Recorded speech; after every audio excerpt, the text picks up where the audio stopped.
Immediato divieto di transito per le navi di stazza superiore alle 40.000 tonnellate lorde nel bacino di San Marco e nel canale della Giudecca. La richiesta al nuovo governo perché diventi finalmente esecutivo il decreto Clini-Passera è partita dalla municipalità di Venezia, Murano e Burano agli indirizzi del presidente del Consiglio Giuseppe Conte, del ministro per le infrastrutture e trasporti Paola De Micheli, del ministro all'ambiente Sergio Costa e del ministro dei beni culturali e turismo Dario Franceschini. Noi ci auguriamo che questo nuovo governo abbia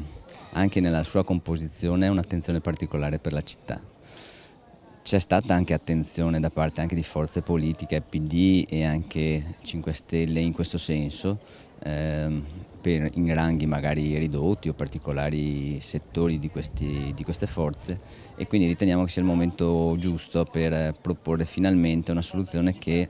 tuteli questa città, che tuteli i cittadini e che riprenda quella grandissima problematica che è legata all'ambiente ma anche legata alla vita dei cittadini. Il rischio a cui viene esposta Venezia dal passaggio di quelli che sono definiti dal Consiglio di Municipalità grattacieli del mare che avvelenano residenti e visitatori, e il risultato evidente si legge nel documento nella sua terribile pericolosità, con l'incidente del 2 giugno a San Basilio e con l'incidente sfiorato il 7 luglio in Riva Sette Martiri. Secondo la municipalità, inoltre, non si può pensare a soluzioni che alterino l'equilibrio dell'ecosistema lagunare e creino ulteriori minacce al vivere cittadino. A quel punto dove passerebbero le grandi navi? Allora è evidente che a quel punto le grandi navi non passerebbero e quindi si attiverebbero tutti i meccanismi per trovare la soluzione migliore per risolvere il problema.